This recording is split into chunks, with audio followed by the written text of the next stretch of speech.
everyone, welcome back to On Purpose. I am so grateful that you come back every week to listen, learn, and grow. Whether you're cooking, whether you're walking your dog, I'm so happy that you've chosen to give me your ears or your views for this time. And I couldn't be more excited because today's guest is someone that I've been wanting to sit down with for a long time. We've been connected online, DMing for probably about 3 to 4 years now, and he's finally in LA. I hear he's moving here, which makes me very excited, not just for me, but for everyone else who's going to benefit. I'm talking about the one and only Ed Winters. Now, for those of you that don't know, Ed is a vegan educator, public speaker, and content creator, widely known for his viral debates, speeches, and video essays. He has given speeches across the world, including the University of Cambridge, EPFL, Google NYC, and Google Zurich.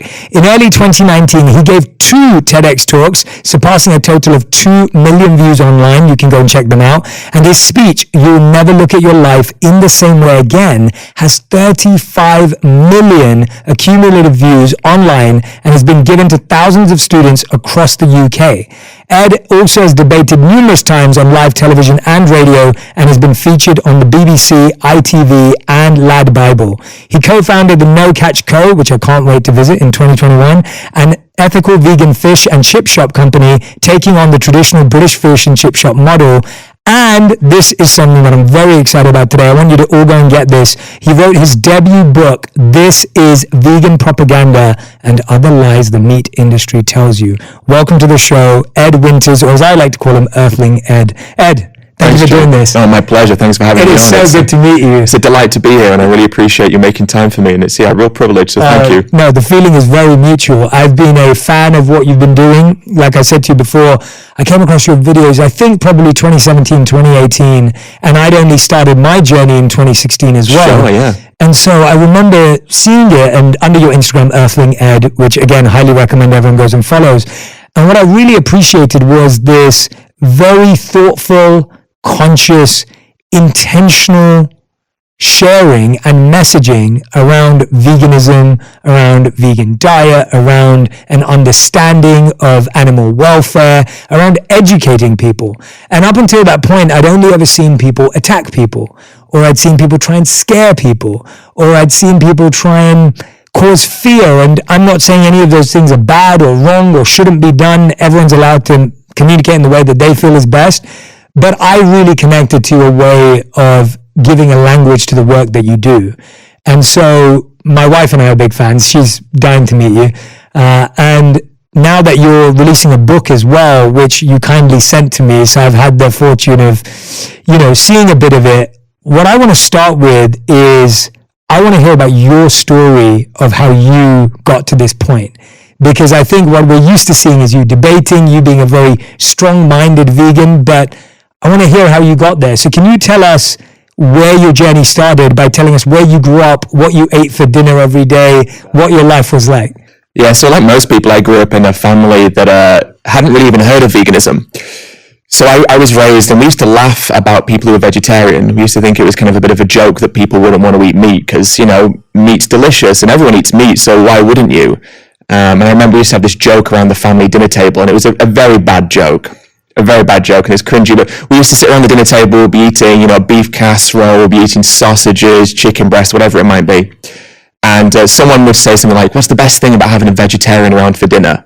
And then the other person would go, more meat for all of us, right? And yeah, exactly. It's just like so cringe, but that's the kind of mindset we had. And it wasn't that we were against people being vegetarian, we just thought it was a strange thing. So I was raised in a very much meat-dominated household. We had meat every single day, I had cheese most days, eggs, and I really liked it as well. This kind of continued throughout most of my life until I came to university. And all of a sudden I was with a group of people who were vegetarians, and it became very normalized for me. And I started to think about my relationship with animals. Where did you go to university? University of Westminster. So I was born in a place called York, which is northern England. And then I moved to London to study when I was 18. So I'd gone to university kind of outside of that family dynamic, starting to think a little bit more independently, started to have some vegetarian friends, and started to think about my relationship with animals a little bit more. I always considered myself to be, someone who cared about animals. I mean, we all do, because intrinsically we have this, very deep, compassionate side to us, which sees the other life forms that we share this planet with as being, I think, very much kind of like a sacred relationship. These are beings who we share so much with, and every action that we partake in influences them in the way that they live in the wildlife, or indeed in our homes with the pets that we have. So I started to think a little bit more deeply. And then in May 2014, I was reading the BBC, and I came across this story, and it really changed my life forever. The story was about this truck carrying around 6,500 chickens, and the truck had crashed while it was going to a slaughterhouse near the city of Manchester, which is again in northern England. And I was reading this story, and something made me click on this story to begin with. And I was reading this story, and I was thinking, this is a terrible thing. The journalist was saying that hundreds of the birds, had died from the crash, hundreds more were suffering. And that word suffering became really important to me, because I recognized that the animals who, I consumed had the capacity to suffer. It's a really strange thing to recognize, because it's obvious. We all know that cows, pigs, chickens, lambs, even the marine life that we consume, we know that they suffer. But I'd never really thought about it consciously. But the problem was, in my fridge was a KFC. And I was a huge KFC fan back when I was younger. I used to go to my local KFC outlet, a couple of times a week. It was something that was very important to my identity. I was proud of my KFC consumption. I identified as being someone who did this. It was almost like this bi-weekly pilgrimage almost. It really formed a huge part of my life. My girlfriend and I, we would always get KFC, watch a film. It was part of our relationship. But I had KFC in my fridge at that time, where I was reading this story. And I remember just thinking about it and thinking, well, am I being hypocritical here? Are my actions not in alignment with my values? Am I in a bit of a state of cognitive dissonance where I say one thing, I care about animals, I'm against animal suffering, yet for this recognition of what these chickens are enduring and the realization that they're going to a slaughterhouse, where they were meant to end up is not much better, really, potentially even worse than where they were on the side of the road, of course. So I went vegetarian at that point, because I kind of faced this fork in the road. And it was, maybe I could bury my head in the sand, just kind of get on with it, pretend that I'm not uncomfortable about this. Or I can accept that there's something here that has compelled me to want to make a change in my life. So I went vegetarian. And then 8 months later, I became vegan. And now I went vegan because of a documentary called Earthlings. But really, my girlfriend pushed me to do it. Now, I'm a little bit cynical at times. I can be a little bit, I don't know what the word is, a little bit stoic, maybe. Sometimes I don't want to accept change in my life. But she's quite the opposite. She's very open-minded to things, thankfully speaking. So she says, Ed, we should watch this documentary called Earthlings. It's about why we should be vegan. And I said, veganism? Really? Me? No. Vegetarian's fine, I can do that. But veganism is a bit extreme, These people, they're very forceful. They're a bit militant. They're very preachy. And I don't want to be one of those vegans. And she said, no, you should watch it. So I put it off and put it off and put it off. And then one morning we woke up, and I'm a little bit lazy on the mornings. It takes me a little bit of a while to get out of bed, and my girlfriend knows this very well, of course, so she took advantage of it. She gets the laptop, she puts the documentary on, and she says, look, Ed, you can get out of bed, or you can stay and watch the documentary. And I went, oh, that's a hard bargain, that. So I watched it. 90 minutes later, I was, kind of shell-shocked, really. The documentary is not pleasant. It isn't. It's objective about what happens to animals. It's all based in the US, but it's objective about what happens to animals in farms and slaughterhouses and other places as well, where we do the things we do to them, sadly. And I had a little pet hamster at the time called Rupert, and he was just the most adorable hamster ever. I'd never had pets growing up, really. So Rupert was kind of the first animal I spent any considerable time with. And he was just this adorable little being. And he loved broccoli so much. He just loved broccoli. Anytime you give him broccoli, he'd be so happy. But he never liked kale. He didn't like kale, which I can kind of relate to be fair. But he loved broccoli and didn't like kale. So I recognized he had likes and dislikes. So after the film had finished, and I was very upset, very shaken, I got Rupert out and had him in my hands. And I'm looking at him, and I give him some broccoli, because he loves broccoli, right? And I give him some broccoli, and I'm watching him eat. And he's got his little paws, and he's just so cute. And I'm thinking, wow, Rupert, this small, tiny animal, has so much about him that I really admire. His likes, his dislikes, his personality, things that make him unique. Hamsters love running on wheels. Well, not Rupert the hamster. Rupert the hamster hated running on his wheel. He'd got no exercise. His cardiovascular health must have been dreadful. And I got him a ball to run around the apartment, and, the see-through balls that they can run around in, and he wouldn't use it. He would just sit there. He just liked being around us. He'd sit on the sofa with us. And so there was things that made him unique. And I thought, well, if Rupert has so much individuality about him, well, what about all the chickens and pigs and cows and even salmon and tuna? What about all of these other animals? And even as a vegetarian, I was abstaining from a huge part of the problem, but there was still all the other aspects, the dairy, the eggs, and the clothing, the leather, the wool, the things I didn't really think about even as a vegetarian. And I thought, what about all these animals who go through these processes, who are individuals with likes and dislikes, who can feel, who can suffer, and also experience pleasure and happiness as well. Animals experience positive emotions, not just negative emotions, as of course we do. What makes them different to Rupert? And I couldn't think of a justification for continuing, so I went vegan, and that was that. Wow, and your girlfriend at the time was already vegan? No, we went vegan together, but she was making changes before I was. She was thinking proactively. She was, we had almond milk and soy milk in the fridge. We'd made small steps because she had been influencing me to do so. And she knew that if I sat down and watched this documentary, that would be it. And I knew it as well, which is why I turned a blind eye. And I think that's another thing that often happens is there's something called the ostrich effect, which is kind of like a cognitive bias. So basically when we are confronted with information that makes us feel uncomfortable, when there's the prospect of something that might challenge us in a way that we perceive to be inconvenient, we can just turn a blind eye to it. And I think what we do to animals is a great example of this. I think we've all had a moment where we've maybe seen something shared online, or we've had a conversation with a friend who's maybe vegan, or we've just looked at a piece of meat on our dinner plate and just thought for a moment, just had something pass through our minds. And in that moment, we can kind of do two things, acknowledge it or turn a blind eye. And we often turn a blind eye because it's easier and more comfortable to do so. And that's what I was doing. I knew what happened deep down. I knew there's something about it that made me feel uncomfortable, but I ignored it for so long. And she was confronting that a little bit earlier than I was, and thankfully pushed me to confront it as well, because through that confrontation of our values, we can strive to be more in alignment with who we truly are as individuals. And I think that's a powerful thing that I've realized about being vegan, is it's pushed me to reevaluate my place, my relationship with others, how I interact with humans as well as animals, just, how my actions impact the world around me, and how we are vessels who can create, a more positive world or a more negative world. And sometimes we feel disempowered in life, especially with some of the geopolitical things that go on, we can feel very disempowered. But for me, one of the greatest things about veganism is the empowerment to know that we can make a difference every day, a positive difference. And she encouraged me to learn that early on. I love that. Our journey's got some similarities to it. So when I grew up eating meat as well, and similar to you, like going to McDonald's was like our birthday like experience. Like I used to love going to McDonald's for my birthday. And I remember when I was probably around 15 years old, and I used to walk past the butchers every day on my way to school and on my way back from school at a bus stop. And I would walk past these butchers. I can see the street where I grew up right now on Green Lanes. And they would hang a lot of the animals in the window. Yeah.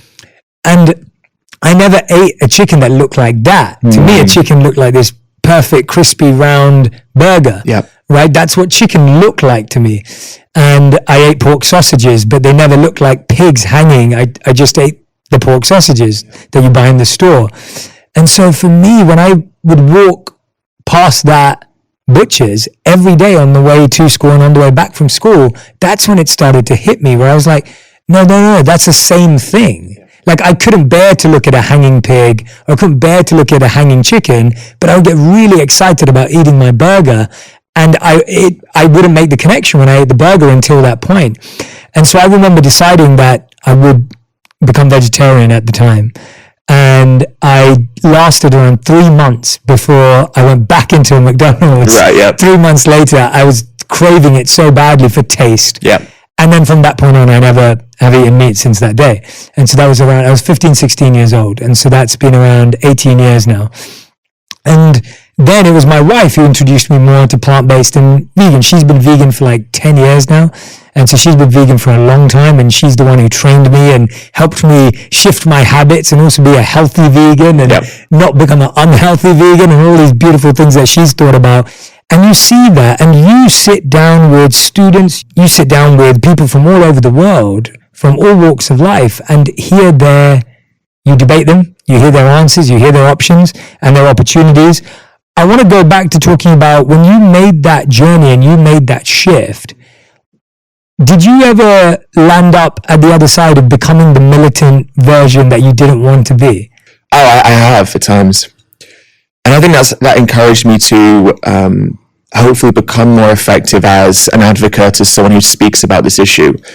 I remember when I'd first kind of gone vegan, I started to first kind of venture into kind of like activism, education, and I was uploading some videos, and I had this conversation with two South African guys in Trafalgar Square in London. And I was asking them, some questions about animals, and they were telling me that they hunted in South Africa, and they thought it was okay if it was humane. And I said, what does this word humane mean? Because we throw this, this word humane around a lot when we talk about our treatment of animals. And they said, well, we think an example of a humane death might be some electricity, and then, the knife, And I said, how would you like that if it happened to a family member? And I was quite abrupt about it, and they were really taken aback. And they said they were very unhappy about what I'd said. And it was the manner in which I'd said it. And I reflected a lot on that moment, because their reaction to me showed that I'd actually been very ineffective in what I was trying to do. And the way that they kind of seemed very accosted by that comment, and the manner, the tone of my voice, the language, my body language, which is of course so important when we're communicating, how we look as opposed to, as well as how we say things and what we say. And I reflected a lot after that, because I realized that I was kind of fulfilling that stereotype. Now, vegans do have a stereotype, whether, for better or for worse, whether it's true or not. Some people do fulfill that stereotype, but many vegans don't. Most vegans don't. And I think often we build up this caricature almost of what a vegan is, because in a way it allows us to distance ourselves from being vegan, Oh, I don't want to be like them, which is exactly what I used to be like. I don't want to be like them because they're like this. When actually it stops us from thinking about the arguments. But I realized in that moment I was kind of fulfilling that stereotype, which is everything I don't want to do. And my content, I try mostly, as much as I can in the situations I'm in, to try and not be that person that seems like they're taking a position that is judgmental, is looking down on someone, and is instead hopefully asking people questions in a way that encourages them to think proactively for themselves. And so, like you said, I try very hard to have conversations with people from all across the spectrum. So I have conversations with people who've never thought about these issues before, who are just casual, meat, dairy, and egg eaters, who aren't necessarily that invested in doing so, but just do it because they always have. But I also have conversations with people on the other end of the spectrum, farmers, people who are very much ingrained in these systems, whose families farmed animals, whose grandparents farmed animals, who are, as much in these cultures and communities as we are in our own cultures and communities. It forms their identities. And I always try and take that same approach of trying to understand people's viewpoints. We live in a slightly troubling time when it comes to the disconnection and division that exists. The US is a great example, but it's not just here, let's be honest. And veganism can have what seems to be at times an element of division to it.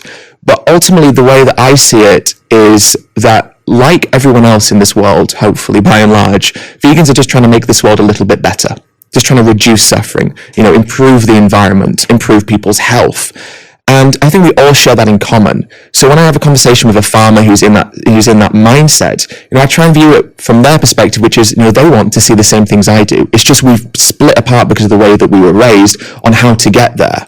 And so it's just about me trying to show them, well, actually, the way that you've been raised, as well as creating validity in your views, doesn't actually create authenticity in the objectivity of your views. Yeah. What I mean by that, it doesn't make them right. So I try and see people where they are, but encourage them to reflect, to look beyond their views, to look beyond their culture, to look beyond their communities, to look beyond their social groups and social norms, and reflect on something larger, which is, how do we all achieve what we want to achieve, which is hopefully a world of more cohesion and less suffering, humans, animals, to everyone.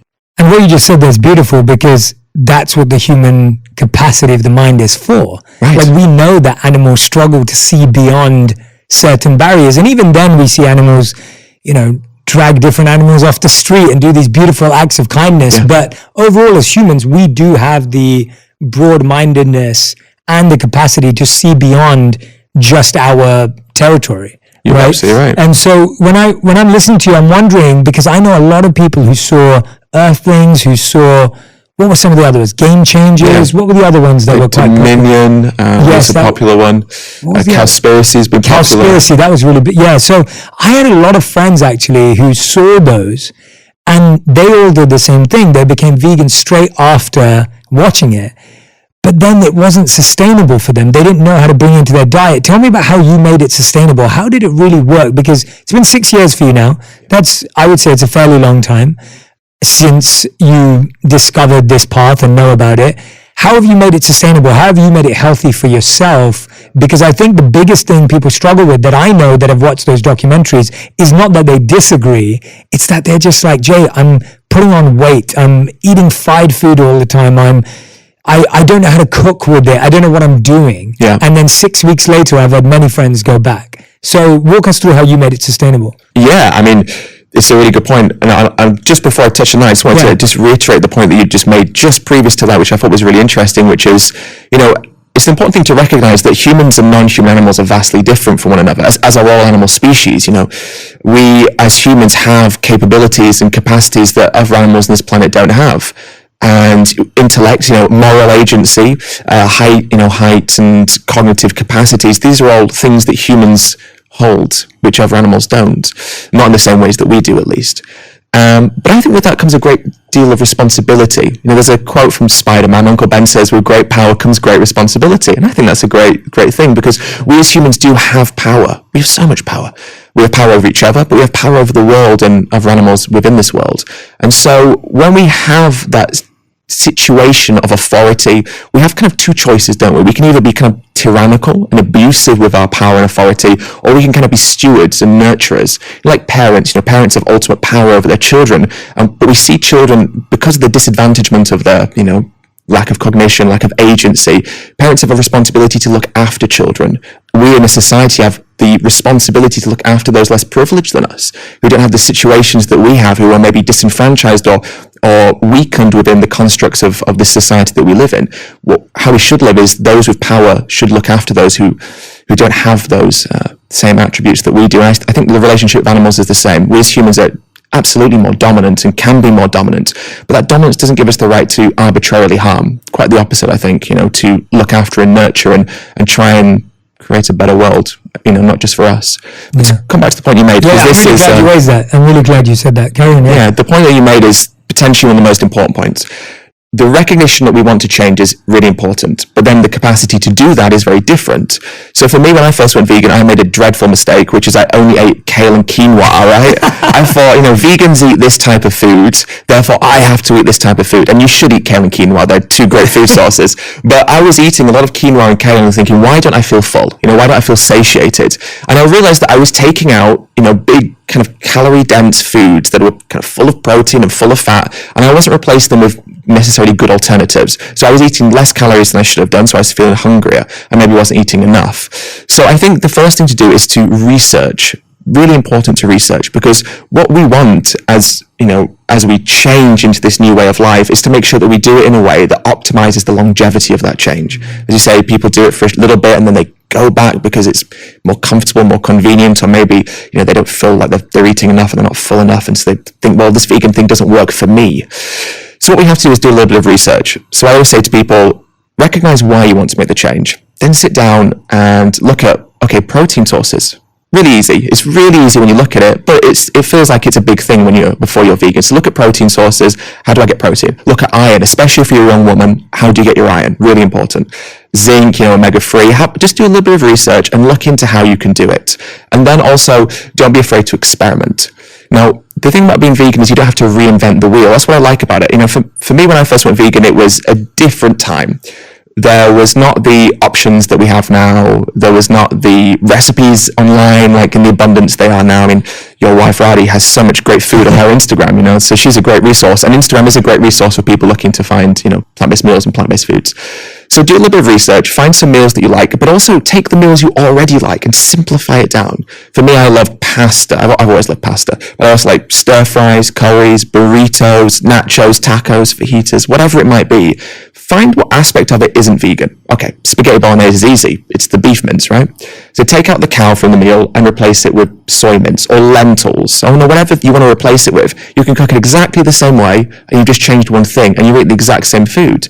So I think just making small replacements to meals you already like just simplifies it down, because otherwise we think, I've got to eat all this vegan food and it's going to be really tricky because I'm changing everything about my life. It doesn't have to be that way. So just those little incremental changes in the foods that you're consuming go a long way. And then just being empowered to know where you're getting nutrients from. How am I going to be healthy? Am I hitting my daily targets? And if you're especially worried, there are sites like Chronometer. Basically, it's just like a website. I think you can get an app on your phone, and you just log your food. So you put, I've had 80 grams of brown rice, 100 grams of broccoli, whatever it might be. And it tells you the calories, it tells you the nutrients. And so at the end of the day, you can go, yep, I got all the calories. Here's my iron, here's my protein, it's all good. Calcium could be a bit higher, so tomorrow I'll have another glass of soy milk or something. And then you can just cater your diet and your lifestyle around that because you know you're hitting your targets. Yeah. I think that's a good thing to do. Yeah. And I guess when you've been doing it, you seem fairly healthy, so that's a good thing. Hopefully so. Yeah, and that was it for me too. Like I cut out dairy because I was already vegetarian. When I married Radhi, I cut out dairy basically the night we got married. And so as soon as the next day when we were moved into our home and everything, we were now not eating any dairy. So the hardest things for me were cheese and chocolate because I love chocolate and adore chocolate. It's like my favorite thing in the world. And cheese, of course, right? Yeah. And actually the crazy thing is so that's been 5 years for me since we got married. And I feel so much better just on the basis of how I feel. Yeah. I didn't do it for that reason. I did it for animals, like understanding that I was still disconnected. I did it from that point of view, but I feel so much better for it. And I'm healthier for it because I'm not consuming as much sugar through the chocolate. Radhi's introduced me to all these naturally sweetened cacao nibs and all this kind of stuff. So I eat this thing called monk fruit, ironically. Oh, I know monk fruit. Yeah, from Lacento or something. There's a brand like that. And there's no artificial sugars, they're all naturally sweetened with monk fruit, so that's been better for me. Cutting out cheese, I've just cut out cheese completely, so I barely eat even vegan cheese options because I'm enjoying just trying new foods and experiencing new flavors. And so I feel like making it sustainable is so important. But now let's go macro. I wanted to talk about The Vegan Propaganda, the book that is out right now that I'd love for people to go and read. You have 3 parts. It's a question of morality, playing with fire, and breaking down the barriers. So we started very micro about your journey. I want to zoom out and go macro now. Sure. Let's talk about morality because I find, as we've talked about, for a lot of people, it's as simple as being Rupert. This is what I like and this is what I don't like, right? Like Rupert likes broccoli, doesn't like kale. Yeah. I like meat, I don't like vegetables or fruits. There's that option. There's also the idea of, but what's wrong with it, right? They aren't as smart as us, as we both already agreed, or they can't make those decisions and choices. They've been created for that. That's what they're there for. They're on the planet for. When you're looking at morality as a whole, I'm wondering, how are you trying to help people understand that being an animal lover and eating meat don't go hand in hand? For me, this issue of morality comes down to our capacity to have a choice. Obviously, it's important to recognize that throughout most of our history as humans, we were hunter-gatherers, right? We hunted to survive. Meat has always formed a big part of our diet. It provided us sustenance and nutrients when we needed it during those times. And, it got us to where we are. It allowed us to live as a species and survive and thrive, along with all the berries that we foraged and all the nuts that we foraged. All of that combined to us being where we are now. But we live in a unique time. We have been able to understand what our bodies need to survive. We understand vitamins and nutrients and minerals. That's only something we've done in the past 100 years, really. We recognize other plant, where we can get these sources from in plant foods. So we have an intelligence and education that we didn't have before. We also know more about animals. Now, back throughout our history, we used to view animals as kind of these automatons, right? They were there with us, but they weren't sentient. They didn't feel, we were very flippant in our treatment of animals. And we are still today, of course, but now we understand more about animals. We understand their complexity. We look at documentaries about animals in the wild and we see them do amazing things. But more than that, we understand and appreciate their individuality in a way that previously we probably didn't, right? So we have an education about how we can be vegan, but we also have an education about animals. And because we understand what animals are able to feel, and we have an understanding of what they endure through the processes in which we put them in, we can recognize something about them, which is that they are having a subjective experience. So what I mean by that is we farm 80 billion land animals every single year. When you factor in marine animals, that number becomes 0.8 to 2.3 trillion. That's how many marine animals we kill fish. 0.8 to 2.3 trillion every single year. It's a staggering number, right? Wow, I didn't know that. Yeah. Huge. 80 billion land animals. And those numbers are shocking. And we say those numbers and we think, wow, that's big. But they're very hard to understand because they're so huge. It's just a statistic, isn't it? It's just a number, yeah. It's just a number. How does that look? How do we quantify what that means? It's almost impossible. So the best way to look at it is that out of all of those billions and trillions, each and every one of those is an individual. Now, to me, this is where it gets disturbing and alarming, because I think about everything that we do to an animal, and I think about every single individual animal is experiencing that on their own. When we suffer as individuals. Obviously, we can share that in the empathy of others suffering, but the pain that we feel is pain that we feel. And when things happen to us, we embody that for our anxieties, our fears, our terrors, our worries, and of course the visceral and physical feeling of what we're enduring as well. I think about each and every individual animal enduring that, and that just magnifies the scale to me in a way that you can't recognize within those purely, statistical numbers. Because when we hone in on each individual animal enduring that, I think, wow, every decision we make has an impact on someone. We often don't think of animals as someone's. We call them it. Or it's a chicken, it's a pig, they're only a chicken, they're only a pig. But what we fail to recognize is to that pig or chicken, their life is as valuable to them as ours is to us, because we have one life. And they may not be able to rationalize the concept of death and the concept of not existing in the way that we can, but they avoid situations of fear. They avoid situations that cause them suffering. They value pleasure and pain over negative environments because they value being content. And really, when we boil down our existence, that's all we want as well, to be content, to be happy. I mean, your work is about making people feel as an individual like they belong to themselves. You're increasing people's autonomy, you're increasing people's self-esteem, you're giving them a sense of self-worth. Your work, and I think so much of what you do, which is so amazing, is you empower people to believe in themselves as an individual. And so what I'm saying by that is we value ourselves. Well, they value themselves as well. And what we do to them is we deny them their autonomy, we deny them the right to their own body. And so it becomes an issue of morality because we don't have to do that anymore. We don't have to do these things to them anymore because we have the education and awareness to know that there are other ways. And so to simplify it down, just ask a really simple question. Are we against animal cruelty? Do we think that reducing animal suffering is morally preferable to not? Everyone says yes to that, and everyone says that they're against animal cruelty. So then we have to say, well, what does being cruel to someone mean? Being cruel to someone means causing them physical or mental, emotional, psychological harm for an unnecessary reason. Something that doesn't need to happen but negatively impacts them in a non-consensual way. That's being cruel to someone, whether it's bullying, whether it's something a bit more abusive, whatever it might be.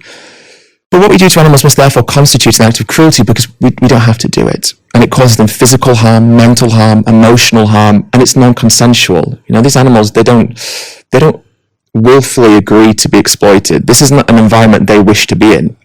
And then we put them into something called a slaughterhouse, and we call them humane. Okay, so what does the word humane mean? Well, if we open up a thesaurus, find the word humane in the thesaurus, okay, what are the synonyms? What words mean humane? We see compassionate, we see benevolent, we see kind. If I call you a humane person, I'm saying that you're inherently a good person who values others and their feelings, and you want to be compassionate, and you are a humane person, Jay, because you embody all of those characteristics. But then what happens in the slaughterhouse couldn't possibly be humane, because it's not compassionate to exploit someone else needlessly. It's not benevolent to take the life of someone when we don't have to. And many of us do have pets in our life, dogs, cats. And it's a sad thing to say, but unfortunately, we will probably live to see them be euthanized. It's a very sad time for people to experience the loss of a family member, because that's how we view these animals, as family members. Would we ever take them to a slaughterhouse to be euthanized? Never. The thought of that would offend people, would make them so sad to think of their beloved family member enduring that. Well, then it can't be humane. It can't be. So when we talk about this issue of morality, fundamentally we don't have to do this. They're sentient beings who feel. They're very different to us, but what makes them morally relevant is their capacity to suffer, experience pain, the fact that they do value their own life, they value their own existence, they seek to be with their families if that's what is in their nature. Cows form these strong matriarchal herds, chickens have these flocks. They form deep connections with one another, and they can form deep connections with us when we give them the chance to, like animal sanctuaries and places where they're not, used and exploited and killed. So that's why it's a moral issue for me. Yeah, Just in general. What a great answer. What a great answer. I really appreciate that answer, because I was listening to you thinking just how much culture and tradition impacts it too. So I remember going to India for the first time ever when I was 9 years old. And when I lived as a monk there for plenty of time, a big part of it was caring for cows. Cows are seen as a sacred animal in India. And in families growing up in India, if you look, years ago, a cow would be the family pet. I mean, it wouldn't be a pet. It would be considered a mother, but it would be considered part of the family. And the cow would give you milk, and the cow would be taken care of, and the cow would be loved and adored and revered.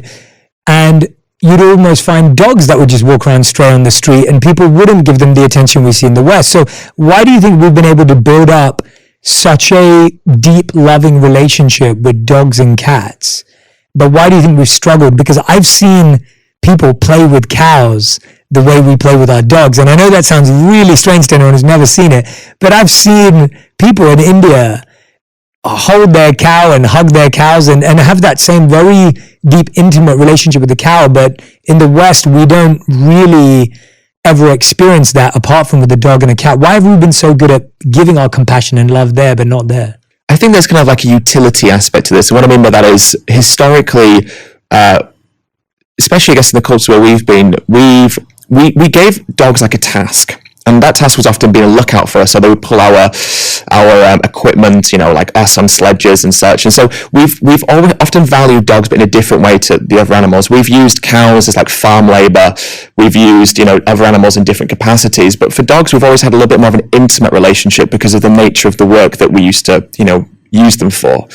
And then as we started to evolve as a species and we no longer needed, the ancestors of huskies to be our lookouts, because of course, from wolves. And so we no longer needed them to look out for us. So we no longer needed them to pull our sledges, and our relationship with these animals started to change. Because we still had a connection with them, we started to view them a little bit differently. So what we do is we categorize animals differently. So we have wild animals, for instance, and if someone poaches a wild animal, Cecil the lion killer, there's an uproar because in our minds we categorize them as being not for that purpose. They exist in the wild. We don't need to get anything from them. They don't need to earn our respect. They do their own thing. And then we have kind of pets, and they've earned our respect in a different way. They've earned the right to live in our eyes because we can form an emotional response with them. We have throughout history. They can provide utility as members of our family, provide us with love, provide us with comfort, provide us with mental health support, which is a great thing that pets can do as well. And by pets, I use the word pets because it's kind of like a conventional term. What I mean is kind of companion animals. Yeah. And let me just explain what I mean by that briefly. When I say companion animals, it's just to reiterate the point that they are kind of coexisting with us in our relationships, in our families. The word pet almost signifies like we have some sort of authority over them, and we do. But when we say companions, it kind of symbolizes that relationship more wholesomely, I think. It symbolizes that we coexist together and they're here for our life and we're there for theirs. So it's kind of a bit more wholesome. So companion animals. So we categorize these animals as being companions because the utility from what we get from them is different. But then we've categorized this other section of animals. We call them food. And what we've essentially done is we've otherized them. Otherizing is a very toxic thing that we've done with other humans as well, where we put them in a different classification, and then we value them differently, and then we create justifications to explain why they're in that category. So what we said before, they're not as intelligent as us. Oh, pigs are dirty, chickens are stupid. We kind of created these arbitrary classifications for these animals, and then we treat them differently because we've classified them differently. Things that we would never do to companion animals, things that we would never like to happen to wild animals, we can do arbitrarily to these animals because they're the food animals. And so their place in this world and our relationship with them and the utility we can get from them is different, and that's why they're here. So part of it is obviously cultural. The question to ask ourselves is, well, is something moral simply because it's cultural? I think we all agree that that's not the case. I mean, we look throughout our history, don't we? And we see examples of things that were cultural, examples of things that were traditional, but were not moral. And thankfully, we challenged ourselves to understand that, and we changed our relationship with the oppressed in those scenarios to hopefully try and create better systems of more equality, which obviously still needs a lot of work on as well. But when it comes to the animals that we've categorized as food, culturally, we have ingrained this behavior.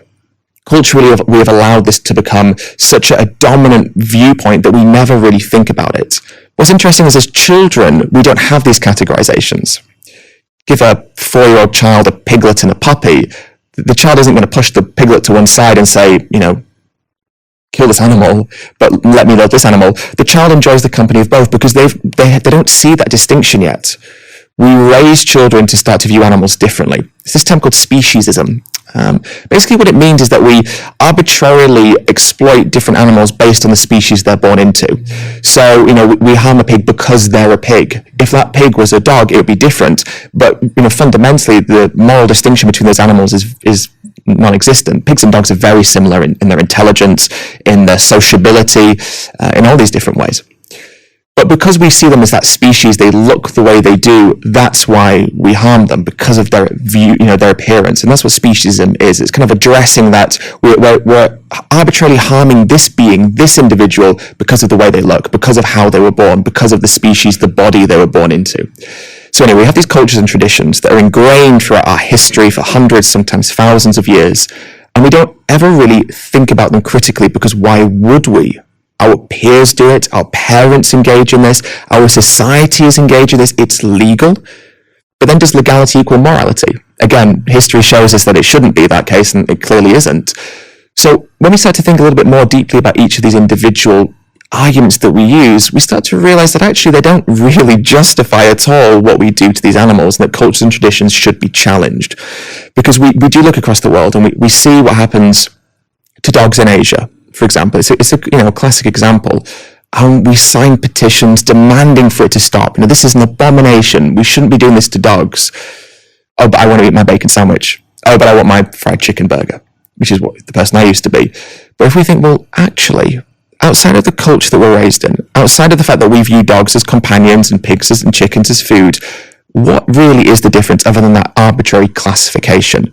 Because you put a dog in a farm, in a slaughterhouse, and you put a pig in a farm, in a slaughterhouse, and you put a cow in a farm and then in a slaughterhouse, they experience each of those individual actions identically. To the individual in those environments, there is no difference to the experience that they're enduring. Yeah. The only difference is our perception. Mm-hmm. So we view them as different. But when we break away that perception and we view them not as being, as different in their own right, but similar in the ways that matter, all of a sudden we recognize if it's wrong for this animal, well then it must be wrong for this animal, and it must be wrong for that animal. Yeah. And I think that's what we need to do more, is just challenge those deeply ingrained and normalized behaviors, the ones that we don't even think about, the unconscious ones. And that's really where it comes at for me.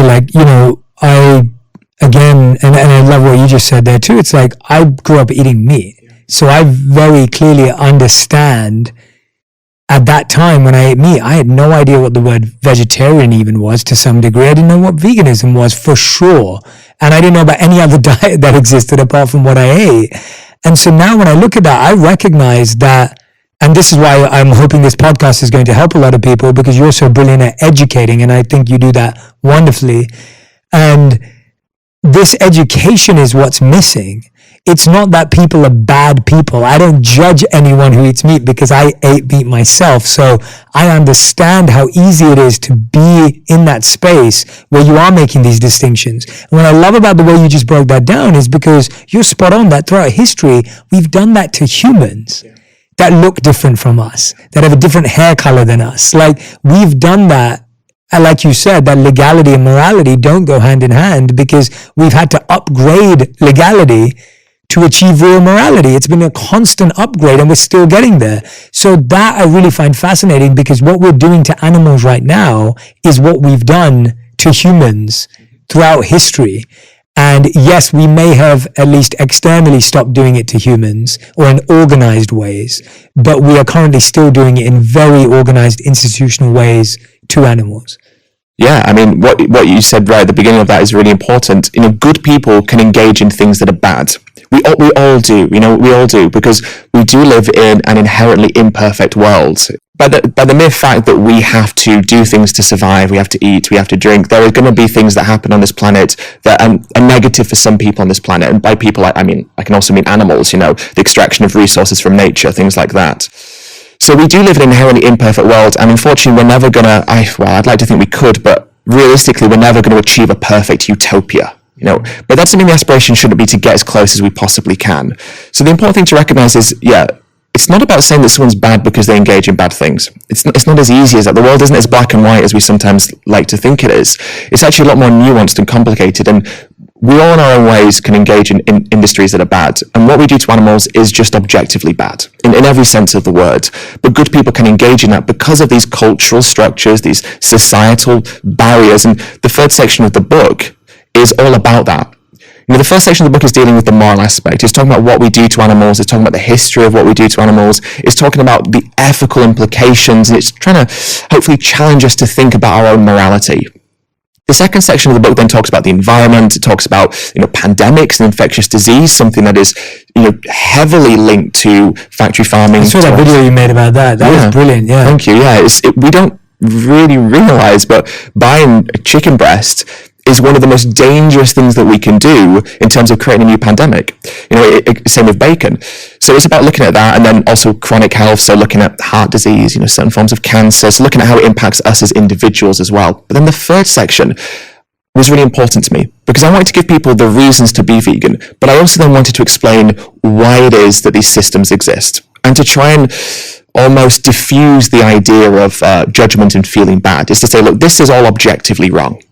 But you're not a bad person if you've engaged in this up until this point, because there are all these boundaries, there are all these barriers, there are these psychological, social and cultural things. So it's about helping people understand the mechanisms behind why we do what we do, because that's almost as important as understanding what we do, why we do it. Because it's through understanding the why that we can challenge it and go, right, okay, when I'm in a supermarket and I see that piece of steak, I can think about what happens to the animal. I know how that impacts the environment. I know how that impacts my health. But now I understand that psychological thing that makes me want to pick it up. I know how I've got myself into this state where I'm desiring this, where I'm normalizing this, and I can challenge my own preconceptions of why I do what I do as well. So trying to build that up for people, I think, is really important, because you're right. And then to kind of go back to what you said right at the end, unfortunately, human history has never been without its significant problems.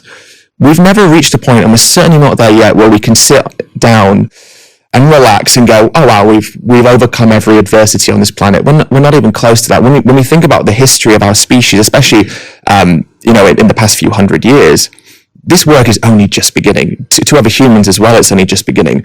But our intelligence can sometimes cloud our imperfections.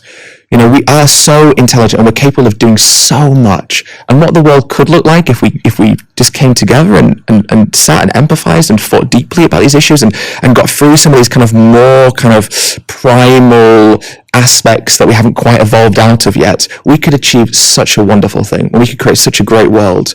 But unfortunately, we're nowhere near there yet. And what we do to animals is just becoming part of the conversation. And I'm very grateful that it's now part of the conversation, but it's just happening now. And we've been doing this for hundreds, thousands of years to them. And when we look at the justifications, when we look at the view, when we look at the reaction that people have to those who say that they want to defend the bodies and rights of animals, we can see a lot of parallels, that automatic dismissal. No, they're different. They're not like us. We don't need to do that. Society's been built in this way. It's legal. We don't think about it. All of these things that have perpetuated oppression to humans are now being seen as perpetuating oppression to animals.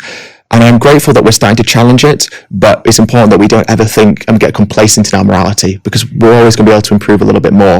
And what we do to animals is now part of that improvement. It's part of that conversation to say, actually, we've achieved a lot, but we've got a long way to go. And our relationship with those who are weaker, more vulnerable than us will define how far we can come in the future. Yeah, well said. Absolutely. And one of the things you mentioned there that I think is the healthiest way, and as I said from the start of the interview, I've been doing it my own way, is that reflection when you're now at the supermarket or the grocery store or wherever you are, and you're having to have that dialogue and that internal conversation with yourself. Usually it gets trumped by things like, oh, but veganism is really expensive and vegan food is really pricey. And when we think about poorer countries or poorer families or poorer communities that need to shift, you can get a McDonald's and get a Happy Meal for $1 or get like burger, fries and Coke for like, I don't know, like $1.50 or whatever it is.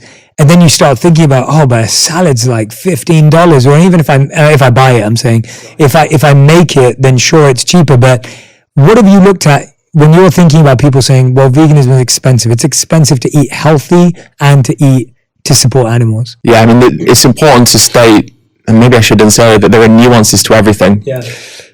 there are people in this world, obviously globally speaking, there are many people in this world that don't have the accessibility that we have, especially you and I, recording this in Los Angeles, where it's very easy for us. There, obviously, when we speak globally, there are people that don't have the accessibility, the affordability, the availability, and the option to make the choice that we can make. And that's absolutely fine to recognize. And then even in the culture and society where we are, we're in the US, obviously there's huge problems with economic disparity here, as there are in most places around the world, and also availability and abundance. And again, we recognize that there are nuances to what people can achieve within their own life.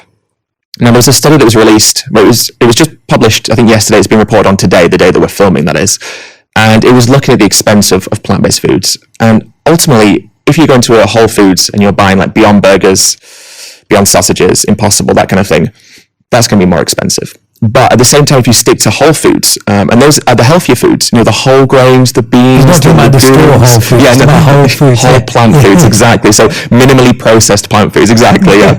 So things like the whole grains, legumes, beans, chickpeas, seasonal vegetables and fruits. You can actually save money. Normally when you go to a supermarket, the most expensive things you can buy are a steak, cheese often, and like salmon fillets. So you can actually save money. The study was saying you could save about 30% on your normal budget by switching to these whole plant foods, which are the healthier ones as well, thankfully, which is a good thing. But not everyone has that option. Not everyone has the accessibility.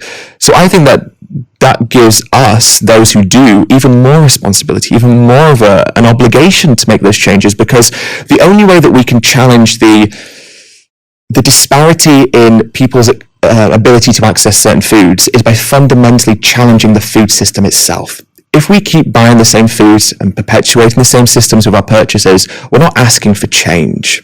Now, the food industry is propped up by things like subsidies from the government, which drive down the prices of foods. I mean, there's a reason you can go to McDonald's and get a chicken burger for a couple of dollars, but if you want a punnet of blueberries, it's going to set you back, $3 or $4 or $5, right? And that's because of the way that the government subsidizes these foods. If you look at the cost of raising animals, of producing feed for animals, of the antibiotics used for animals, of the equipment, of the land, everything. And then you look at the environmental costs, the cleanup costs, the health costs for healthcare for people who end up with health diseases as a consequence. The price of these products is absolutely massive. It's just a hidden cost that we don't think about. But we need to challenge this.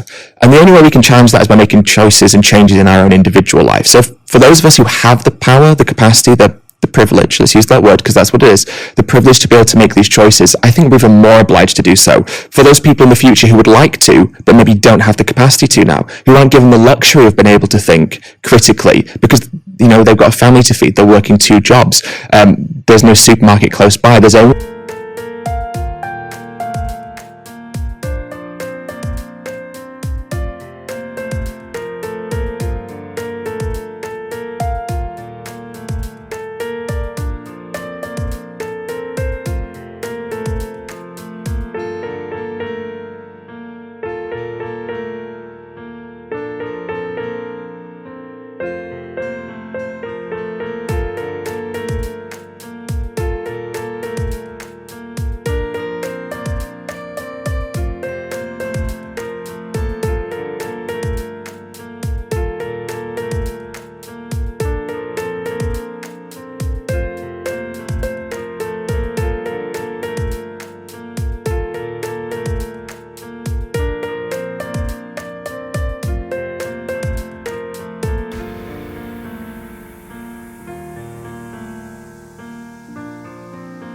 a McDonald's, a Taco Bell, and they need to feed their family.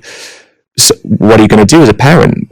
Well, we know, and that's exactly what happens. So if we want to help people in situations of economic disparity where the abundance isn't there, then we need to challenge the system. The first way to do that is to change our behaviors and then vote with our dollar and then hopefully influence the supply and demand system. And then through that, we can start to campaign to our governments and say, look, pardon the pun, but there's an appetite for change here, and then we can try to create a more equal agricultural food system. But it starts right now, at least, with that individual making that choice and then, a mass collective of individuals coming together. One thing people often say to me is they say, Ed, maybe I agree with you, but me not buying that cheese in the supermarket isn't going to change the world. And it's not.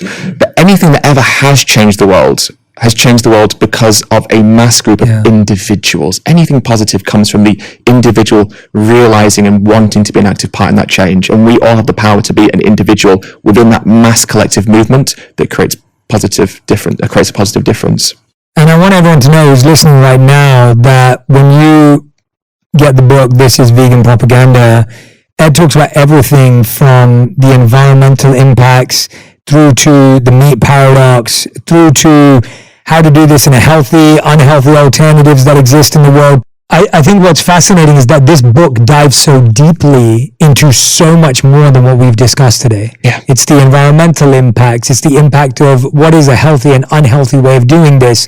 You're asking the questions that are important to ask. Can poorer countries shift in this direction? And so the reason why I want everyone to go and grab the book, This is Vegan Propaganda, is because I want us to just be educated and learn and be informed so that we can make informed decisions. And I think that that's how what we saw happen in the world over the last few years is we all had a very uniquely similar experience as a species. We started to recognize that when we all thought in a certain direction, we can make change, but the thought had to start with education. Yeah. Like all the thing has to start with education. And I think the challenge with veganism for a very, very long time has been that there has been no education around it. It's been a point of view. It's been a debate. It's been an argument. It's been a forced potentially or fear-based language and education. Whereas now it's just like, well, this is just what's happening. Yeah. And Ed, I just appreciate you so much for doing what you're doing. And I can't wait to see you continue to do it in more beautiful, incredible ways. I can't wait for the documentary when that happens. But for everyone who's been listening right now, highly recommend go and follow Earthling Ed on Instagram to keep up to date and on YouTube as well. And of course, go and grab the book, This is Vegan Propaganda. I could talk to Ed for hours, but I have to unfortunately stop. But Ed, I'm going to ask you what we always end every interview with, which is called the Final Five. Yeah. And you will, I know, put your spin on all of these. So the first question is, what is the best vegan or plant-based advice that you've ever received? Research. Because it's through research that we can become, informed consumers, like you say. And Aristotle, the philosopher, once said, the roots of education are bitter, but the fruit is sweet. Mm-hmm. And I think that's so profound because it isn't comfortable to learn about these issues. And a lot of what we discussed can be challenging. But the prize at the end of it is consistency in our values and the sense of being a part of something positive. So, the roots of education are bitter, but the fruit is sweet. That's a great answer. All right, what is the worst vegan advice you've ever received? The worst vegan advice? Oh, wow, that's a good question. The worst vegan advice. Or given, or received. Yeah. I think it comes down to advocacy. People have a range of different views about how to advocate for issues, like we've spoken about a couple of times, and some people have views about how to do it that are different to my views. And for me, I practice what I preach in the sense of I try and come across in the way that I think others should. And some people disagree with that. And so their advice to me has been contradicting what I think. So to me, that hasn't always been the best advice. That's good. All right. If you could make one law in the world that everyone had to follow, what would it be? Oh, well, I mean, the dogmatic side of me says be vegan, obviously. And obviously, I mean, if there was one law in the world, that's what I'd want. But I appreciate, that sounds so dogmatic, doesn't it? But I'd have to say that, don't I? So I was expecting it. Yeah, so, that's good. I mean, it would be surprising after all this. It would be, wouldn't it? If you came up with something totally random. That's true. Maybe to soften it, be nice to animals. Yeah. Look after them. Yeah. And redefine the word humane for ourselves when it comes to animals. All right, fourth question. What is the biggest lesson you've learned in the past 12 months? Yeah, in the past 12 months, I think, it comes down to the idea of good people can do bad things. It's something I've been learning a lot, but I think that, especially in the past couple of years, but even in the past 12 months, I've really enjoyed the company of humans. That sounds strange maybe, but the pandemic has disconnected us a lot from one another.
used to do this, have conversations and, meet people a lot before the pandemic, as we all did, right?